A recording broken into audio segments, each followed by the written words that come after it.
college radio station. Go tell your parents what it feels like to be an adult. You're listening to Gray Matter on 91.5 WPRK. Hey, that's right. You are listening to Gray Matter. I am James Mayday Gray, and this is, of course, WPRK, Winter Park, Florida. That's 91.5 on your FM dial. Streaming live worldwide 24/7 on WPRK.org and the TuneIn app. Oh, baby, take us with you wherever you go. Before the break, we heard the Smiths with Cemetery Gates. Before that, a classic from Curve with Horror Head. And, dear listener, as promised, I have a man here whose reputation is so golden, so shiny, and so polished that he can actually afford to have it tarnished a bit by coming on my show. Ladies and gentlemen, Erik Dennison, creator and curator of Sunday Night Vinyl, is here with me. Wow, what an introduction. I don't know what to say. Well, you certainly you deserve it. And before we get into to the regular interview stuff, I got to dork out a little bit and just and tell you what an honor it is to have you here.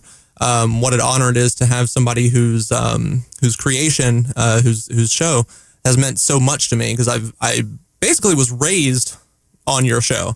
And I wouldn't have this show, which I've been doing for, 2+ years, without your show. So it means a lot that you're here today. That's an honor. I appreciate it. I mean, this is awesome. What you're doing it's great. I got to hear, excuse me, on the way. I got to clear myself there. On the way in. And I mean, it's got a great energy. And I mean, the music you picked was spot on. I love the Altered Images track. I mean, that's definitely, and Real Life, Send Me an Angel, without a doubt, one of the quintessential SNV songs. That was one that got played quite a bit. Absolutely. And one of the, I'm sorry, I didn't mean to cut you off there. No one of the cool things about this station is that since we don't rely on ad revenue or any of that kind of stuff, literally nobody could listen to the station and we would still broadcast. So I can play whatever I want, and so I get to dig really deep, and for bands that I've never heard of, certainly when it comes to these to the classic alternative genre. But for those who have not heard of SNV, can you tell us how it started and kind of what it was before what it is now, I guess? Well, originally, I was on a radio station in Springfield, Missouri called The Planet, KTOZ The Planet. And, the way it started was I didn't have Sunday Night Vinyl there. I was just doing, a regular air shift. And this is in 1992. And at that time, commercial radio wasn't really embracing alternative. And this small little station, outside of the big cities, you had, K-Rock in LA and WDRE in New York or Jersey.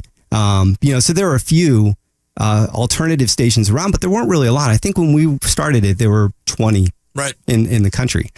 And when I got on board, they were a free-form station, kind of like a college station, but they were commercial and still, running ads and all that kind of stuff. Right. And I approached the program director not long after I started there, and I said, there's all this great new wave stuff. And at that time, you couldn't tune in a Mix 105 or one of those types of stations and hear Come On Eileen or, Words from Missing Persons or any of these, big new wave songs. So I approached about that. I said, what do you think of just doing a show of new wave? And they didn't have a lot of this stuff on CD. So obviously I had to do vinyl. We had the worst turntable. You've got actually a decent one. The one that we had, I had to put a slip on it to not a slip mat, but like a paper towel in order to play a record. I had a paper towel and I had to hold the record while I was talking. Oh man. Which was it was a challenge. Oftentimes I would let go of the record and it would skip right to the middle of the song. And I was just like, okay, I'm just going to, what do I do? But anyway, I approached them about doing that idea and they said, okay, sure. Go ahead. And it was a Wednesday night, 11 o'clock at night or something like that I went on.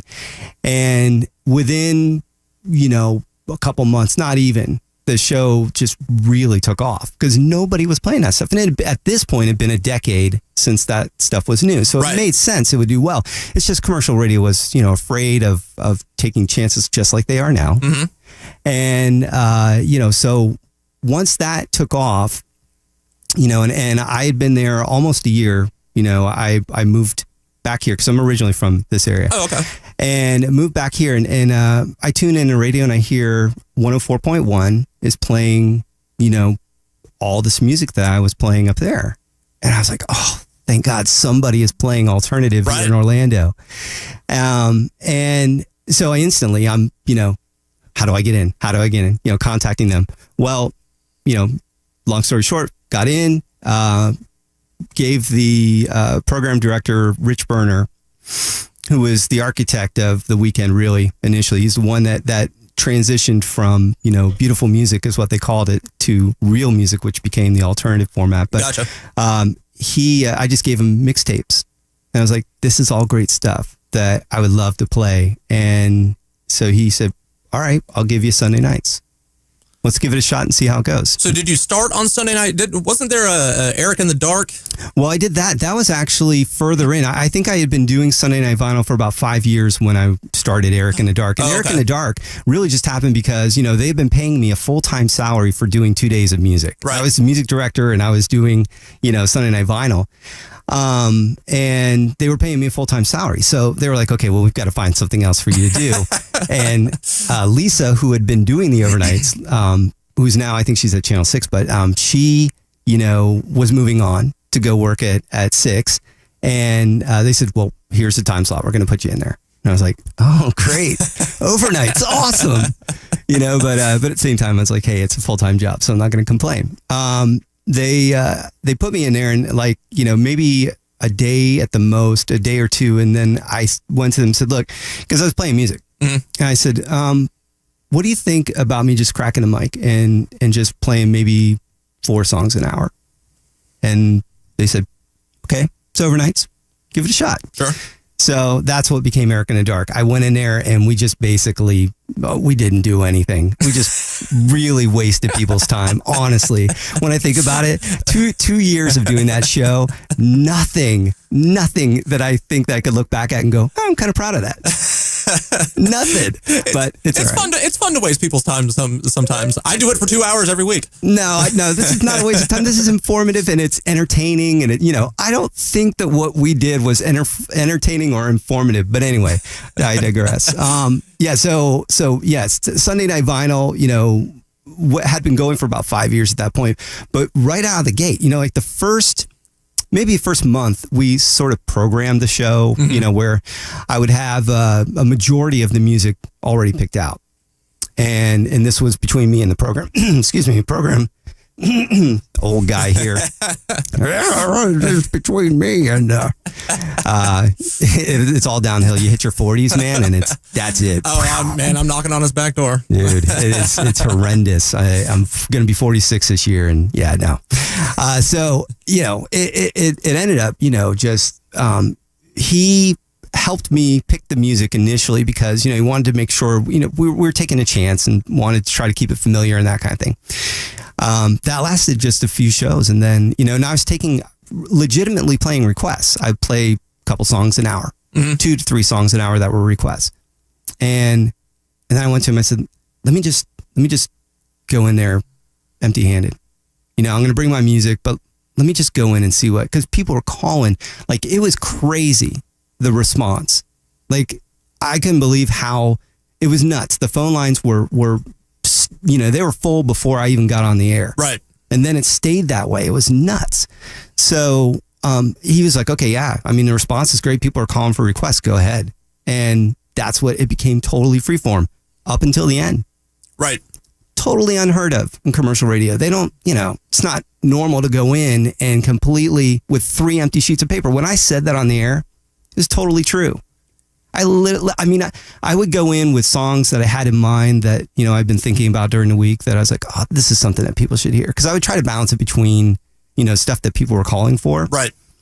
And songs that I thought maybe they haven't heard this one before and I love it. So I want to expose Yeah, because I imagine a lot of that if it's all requests that you would get a lot of the same requests from week to week. Right? Yeah, I always got Bizarre Love Triangle. Always got Just Like Heaven. You know, you knew you were going to get those, and I still played them, but I tried to go and kind of train them just like you would here. You know, you'd say, you know what, I'm going to play Thieves Like Us.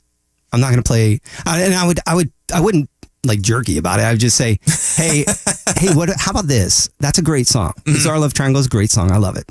But I played it last week. What do you think of Thieves Like Us? Or what do you think of Face Up? Or what do you think, you know, some of these other tracks from New Order? And they'd be like, I don't know if I know it. And I'm like, all right, well, let me play that one. Give me about 10 minutes. You know, because I would have however many, you know, lined up. And I'd just say, give me about 10 minutes. And then call me back and let me know what you think of it. You know, because that way, you know, they could get exposed to some of this great music that they didn't know about. And it felt more to me like a community. Because like, that was always my goal was, you know, I grew up listening to radio and requesting songs and never, ever hearing them, ever. Right. So when I got the opportunity, I was like, you know what? I want to play a real request show. I mean, I want to play one where people call up and I actually play their song.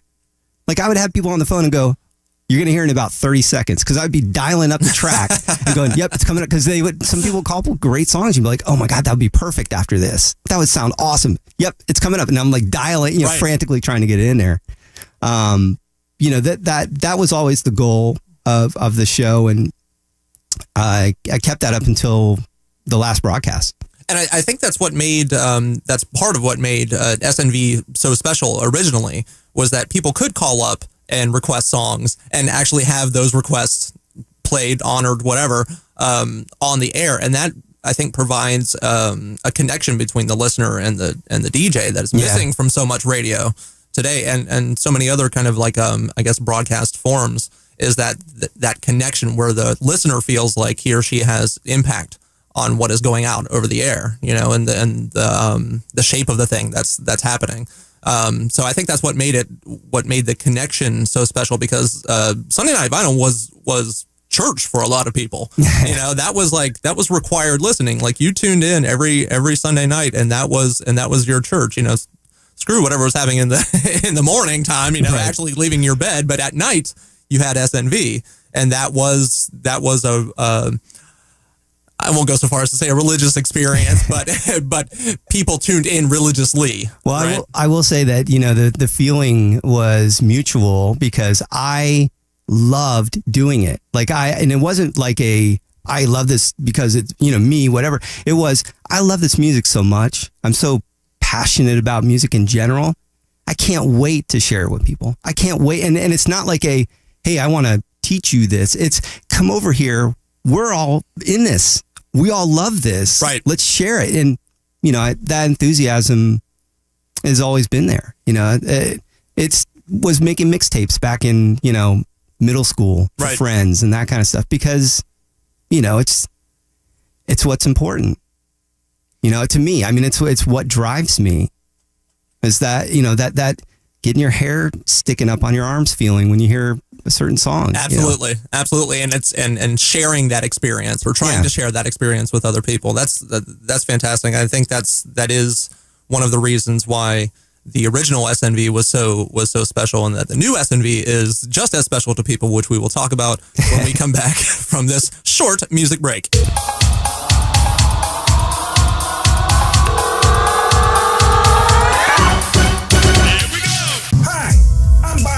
American.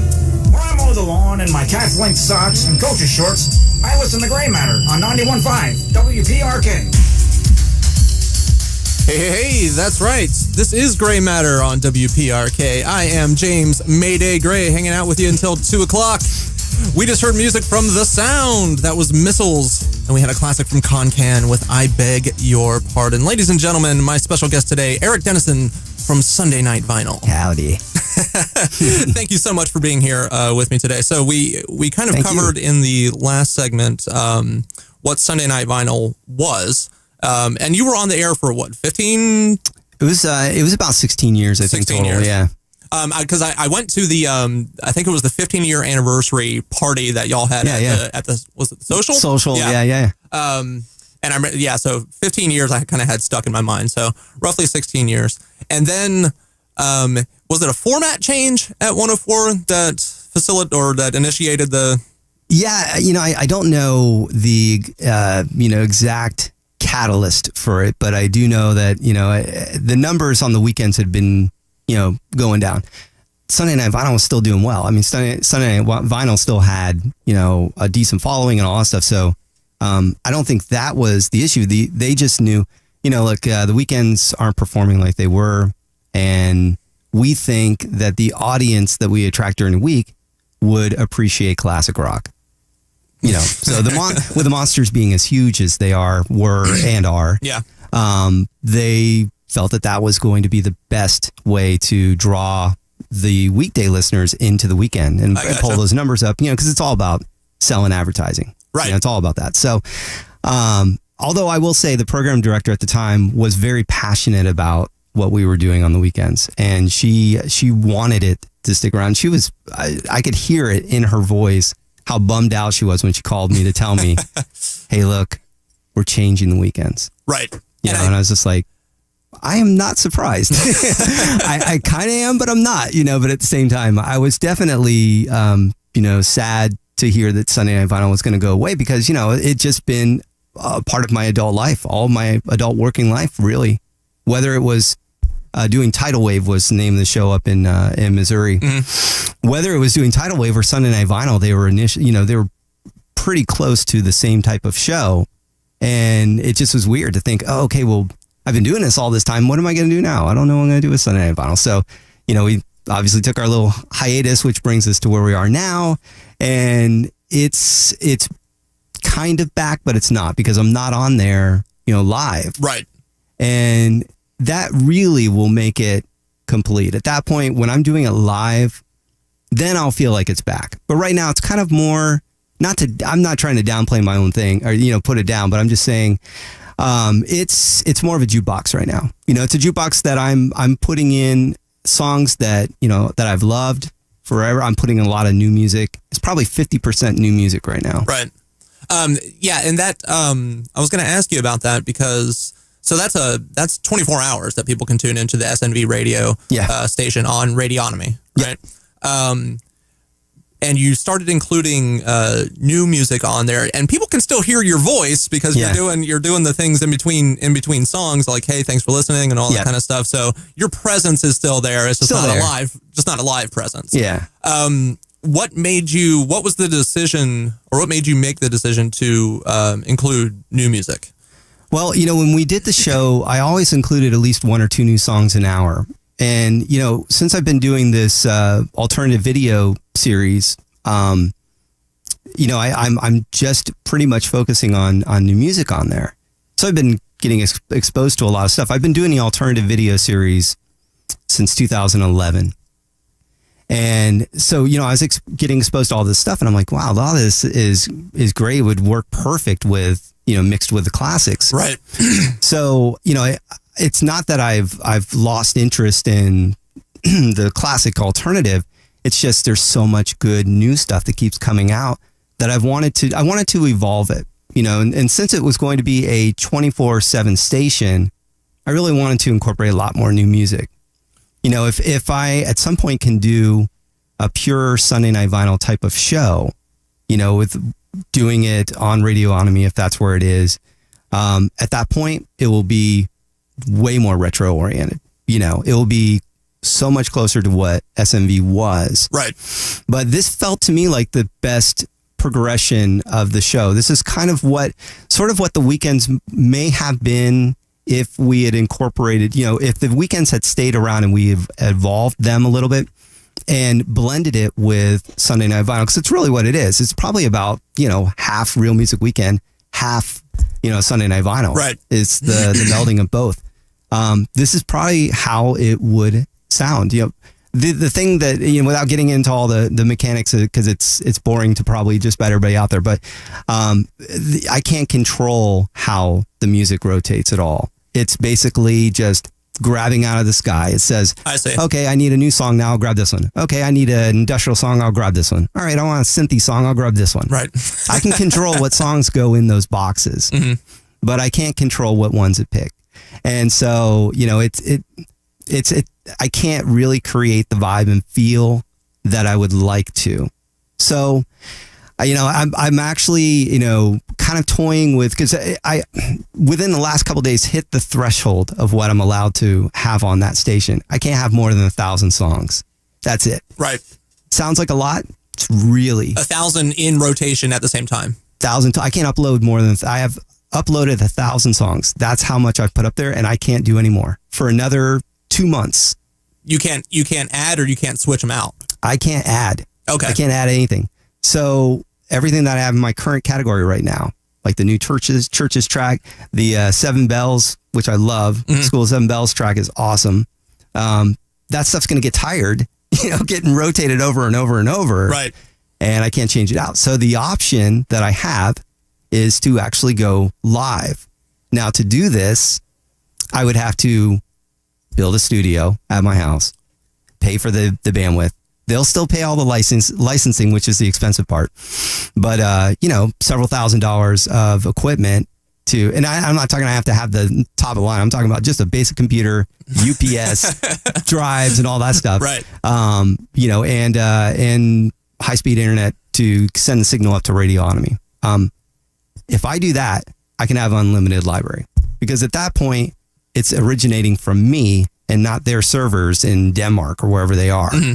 So that's a possibility. How would that work though? Because then you would only be able to be live for a certain amount of time. So if you did 3 or 4 hours, even a day, what would the rest of the airspace be filled with? Just with the library? Yeah, it would be set up similar to how it is right now on radiotomy. You know, the music would still rotate, but I would actually schedule it. I would get a scheduling program like I used when I was working in radio, and I would categorize the music in a way, and I'd schedule it so that it would feel like Sunday Night Vinyl, where I could actually, you know, go through it song by song and say, yep, make sure that it is coming across the way that I think the show should. So is that your best option for bringing SNV back for a live broadcast? Because I remember looking at the SNV Facebook page, you had put together like an hour-long list of songs, and it was your voice and everything like that, and you said that you were sending it to one of the other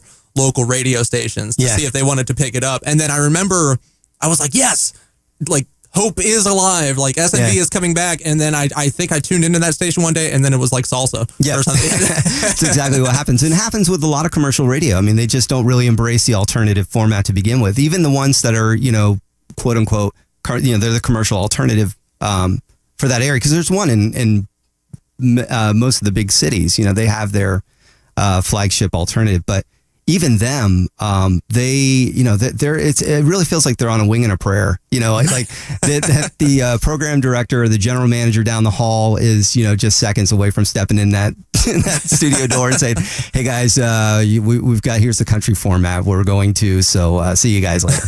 I mean, that's just how it is with them for commercial radio nowadays anyway. And it's what happened, I think, with them is, you know, they gave it a shot. My personal feelings are they didn't do it correctly, so, and that's what happens. You know, they had to flip. Right. So, what? And that happened like a month after I posted that. It's like, okay, well, that's out the window. Well, I mean, you could probably still survive on a salsa station. I'm sure you could dig out a niche there. Like you could be okay on a salsa station. You know, here it's all salsa, and now it's classic alternative for a couple hours. Right. Why not? Well, what can fans of SNV do? What, if anything, can the fans of SNV do to kind of support bringing you back to some sort of live format? Well, the main thing right now is just listening through the apps that I recently posted, the ones that are going through. We have an iPhone app and there's an Android. Now, the Android one is blocked here in the U.S. for some reason. I haven't gotten an answer out of them as to why. I mean, you can still listen through the Radiotomy Android app, but the actual one that this company Nobex created for me, that one will actually, I'm supposed to get a share of their revenue for their advertising that they inject. I haven't seen anything, but this is hypothetically, this is what they say. But by listening through that app, I also get analytics. So I can see what songs people are turning off to, what ones, you know, they're getting into. Right. there's a lot of benefit as a programmer to having people go through that. And obviously, if people keep listening and the streaming hours go up high enough, then it opens up more opportunity for me, to be able to fund it. I gotcha. Because I'm trying to get, the exposure has been primarily here in the U.S. When I was doing the show and we were streaming at Real Radio, I had listeners in England. I had listeners in Australia. There were a handful of countries that people were listening. Not lots, just, little pockets. With this platform, with the Radionomy platform, it's worldwide. So the opportunity to expand the base is there. And that's what I want to do. I want to reach the other people out there that are like you and me. Right. I want to reach, maybe there's 10 in each city. I don't know. I have no idea. But I want them to be part of our group. I want us all to be able to, listen to this music together. Right.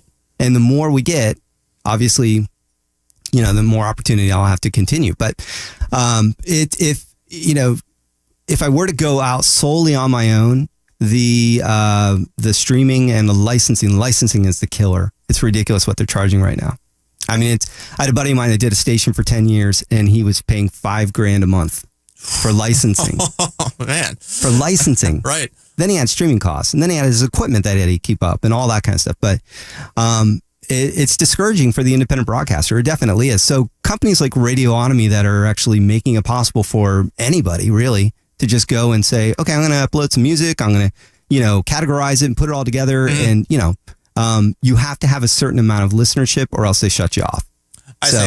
We've been able to maintain what we're supposed to. And that number keeps going up as the time goes on. So the long answer to your question is if people can keep letting their friends know about SNV Radio and we can keep the streaming up, even if you're not listening, do me a favor. Turn it on and then turn the volume down and go leave the room and just leave it running. Because, if the streaming hours continue to go up, then we cross those hurdles and that means that we can stay on. They're not going to turn us off at that point. Right. And I've got a few months. It's not like, we have to do this right now. If we get to that point where I'm not getting close to the threshold, then you'll see me begging. I got you. You'll see those posts where I'm like, okay, guys, they're going to shut me off.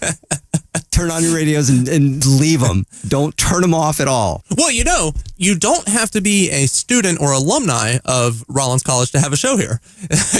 You could bring SNV to Rollins College. I would let you have my show. Oh, that's Eric. funny. I know. I would not do that because your show is great the way it is, and I wouldn't want to ruin it. I know that's like a major step down for you. both of my listeners are like, "Oh my God, he's doing this." Oh, that's hilarious. Why don't we take a quick music break, and when we come back, we'll get into some radio dork stuff. How about that? Sure. Okay. Everybody, you are listening to Gray Matter. I am James Gray with my special guest, Erik Dennison from Sunday Night Vinyl. We will be right back. I think the American public is puzzled about you. They don't know whether you're a medical philosopher or a nut. Which are you? Probably both. You might say I'm a philosophic nut or a nutty philosopher. It doesn't matter. Words don't mean anything. If you dig into anybody's character, you can find eccentricities that you can characterize as nutty. Ego. It's flat. It's a circle. A flattened circular mass in the womb of a unit. Basement. It sustains. Dew, nectar. It sustains. Mother's milk. Makes for a delicious dish. It's Gray Matter with James Gray. Yes, it is Gray Matter. I am James Mayday Gray, hanging out with you here until 2 o'clock. We just heard music from New Johnny 5. That was Let Go. And my special guest here in the studio today, Erik Dennison from Sunday Night Vinyl. Hello, hello. Hey. Thank you so much for being here. Thank you for having me. With me today. It's awesome. And I'm glad that we've been able to kind of like spend some time going over what SNV was, what it is, kind of where it's going. But I always like to kind of get into inside the actor studio type thing with people, with guests who come in here and kind of explore how they do what they do. So one thing I always respected about SNV is that for the most part, you kept current events and politics and all that other kind of stuff out of it, right? It was music and the focus was on the music, and that offered a lot of refuge to people. And I think that's important now. And that's something I try to do. Unless I'm making a joke or something like that, I don't address current events of any sort, politics, any of that kind of crap, here on this show, because I want it to be just 2 hours of not having to think about that kind of thing. But what I also appreciated about SNV, again, was that you were there. You were a presence in that show, and it wasn't just a computer playing music.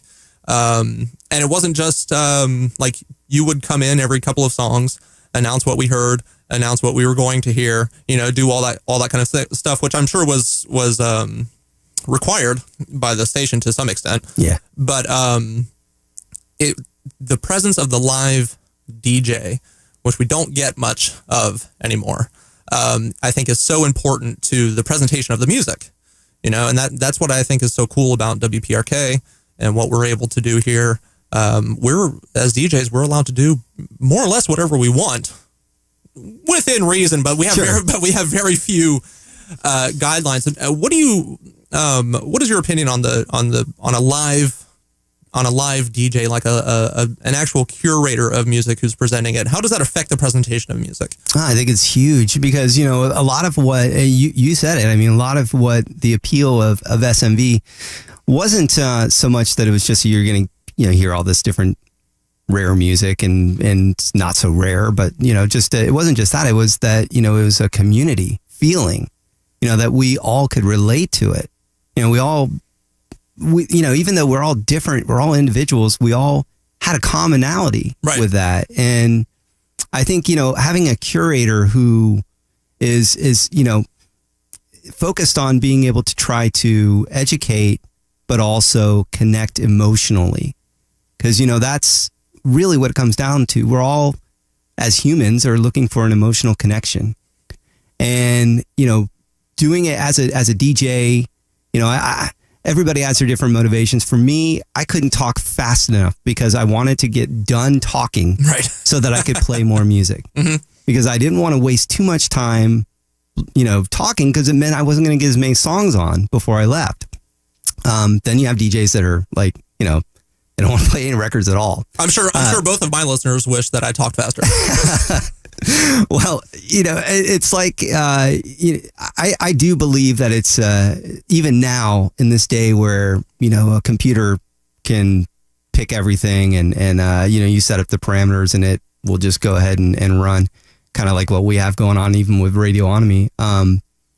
It still is going to be, I think, important to have a live DJ in there to make that connection, because otherwise people are inundated with entertainment options left and right. And you talked about like how I didn't bring in, current events and stuff like that. Yeah, it was definitely intended. It was intended. I did not bring in, I would mention when someone important passed and we would showcase them.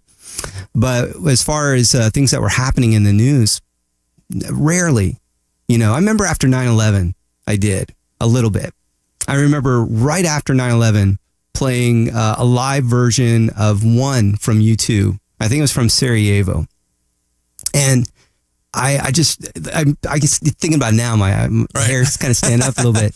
I remember getting choked up, in the studio because of just being so affected, like we all were, from this horrendous event, and just feeling like my solitude and comfort was having this music take me away from it. Right. I wasn't trying to ignore what had happened, but I was able to use that as my vehicle to get away from the crap in the world that none of us want to have to deal with. And I like that. I appreciate that so much, that the music as an escape, the idea of music as an escape, not music in order to ignore what's going on in the world, but just sometimes you need a break. You need a break from whatever it is, whether it be current events or real life or whatever it is, and that you can use music to kind of help you escape for just a little bit, to give you a room to breathe. And so it sounds like what we talked about this hour, that Sunday Night Vinyl was always about community. It's still about community, and now it's about maybe reaching out, growing a larger or different community. Yeah. Right. So maintaining community through this music. Yeah. And honestly, I don't have like a, this has to work type of mentality thing. You know, I'm hopeful that there are enough people out there that still care enough about doing this and doing what we're doing. But you know, it took me 5 years really to go back and do this, to revisit it, you know, because for a while there, I just kind of was like, you know, I think maybe it's, you know, I think we're done with that. Right. I think we're done, you know, people are moving on, music's changing, all that stuff. It wasn't until, you know, when I came across the radiotomy thing and I started thinking, you know what, well, they're going to take care of the bulk of the cost. So let's just give it a shot. Right. Just play some music and see what happens. So. Well, it sounds like it's been successful, at least in terms of what success means to radiotomy, and what success means to SNV where it is right now. I know everybody listening, everybody who's been tuning into the new version of SNV is really looking forward to bringing it back to hearing it in some sort of live format again. But we will take whatever we can get. I'm telling you, we will take whatever we can get. We're all big fans, and I want to thank you once again for coming in today. I want to get one more song in before the end of the show, but I want to thank you so much for coming in here. This really does means a lot to both myself and to this show, which is myself, but it's kind of outside of me as well. So thank you, Erik Dennison. I appreciate it. Well, thank you. I appreciate it, James. It was awesome getting to come in and hang out. And I mean, we didn't mention anything about it. I'll just quickly say that it's surreal. Actually being in the studio, we talked about it off the air, just because this was definitely an influential part on me, right? You know, for learning alternative music in the early 80s. Awesome. You know, awesome. Well, hopefully, PRK is still doing that in some sense, introducing people to new music and inspiring them to seek it out and to get into it and to get those hair-raising kind of tingling, the feeling, right? Totally. Well, thank you once again. Everybody, this has been Gray Matter. I am James Gray. We're going to close the show out today with a song that Mr. Dennison just told me was one of his favorites. It's The Beloved with Hello. You have been listening to Gray Matter.